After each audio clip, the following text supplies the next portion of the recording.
Welcome to Sports Communication Topic 3. This is 3F Risk Management Part 3, where we talk about crisis likelihood.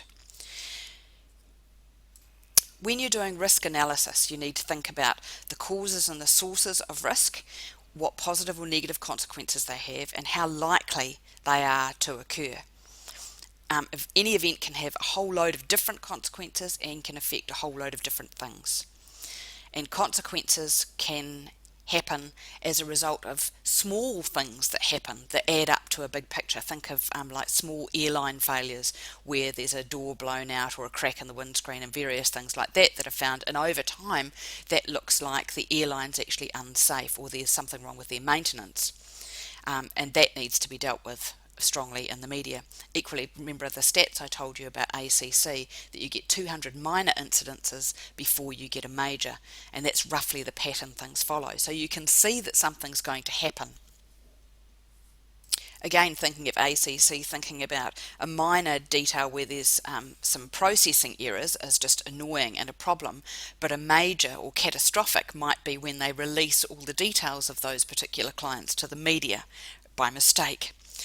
So have a think about the impacts of those kind of things. So there are 5 levels of a crisis. There's something that's almost certain to happen, so that would be a player leaving perhaps within the year. A likely thing would be something that's generally likely to happen, so a major injury or perhaps something a little more serious, somebody with a seriously ill parent or something like that you might need to deal with. A possible might be a failed drugs test or a fraud within the company. So not likely to happen all the time, but maybe in 5 years you might get one. An unlikely to happen might be something like a major prang in your stadium that puts your stadium out for a few weeks, or a player dying in difficult circumstances. So it's unlikely but could well happen. And then rare is something like the Christchurch earthquakes or something like that, where all the infrastructure is disassembled. So a sort of 3 or 4 generation kind of event. So you can see there are a range of things to think through. Equally with that, we need to think how likely things are to happen.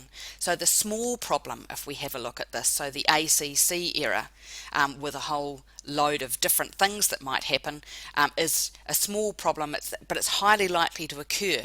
So you need to think about what you would do if there were any ramifications for that. Probably not a lot, because nobody needs to know that ACC's had small errors. However, if we think through to the other side, whoops, going too far, one moment, let's try that again. If we're looking at an event that's catastrophic like ACC leaking all the details of their clients, it's quite high consequence but lower likelihood of it happening. However, if you've had a lot of small problems, you can see you're likely to get a major.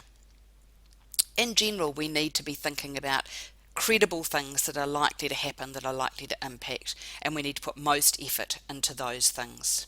With a catastrophic failure, there are likely to be failures of more than one control within the organisation to cause that to happen. So it becomes quite complex to present the right information to the media and have them understand exactly what went wrong. But again, being open and honest, being remorseful and sending one message will certainly help you in a bad situation. There's also a crisis analysis matrix where it puts together the consequence rating of negligible through to catastrophic along with the likelihood. So if you have a think about almost certain, for many community organisations, a simple analysis matrix will be sufficient for them to sort out what they need to worry about. So you can use the simple word descriptors and look at it graphically to portray their level of risk. So thinking about whether something is almost certain, if it's got negligible consequences, then it's medium. If it's minor, it's medium. If it's moderate, okay, well there's high consequence, you need to probably do something about it. If it's extreme, then you definitely need to make sure you've got plans in place. Catastrophic, well, just the same. So you can go through likely, possible, unlikely and rare and work out what kind of reaction you need to have to things in the PR plan.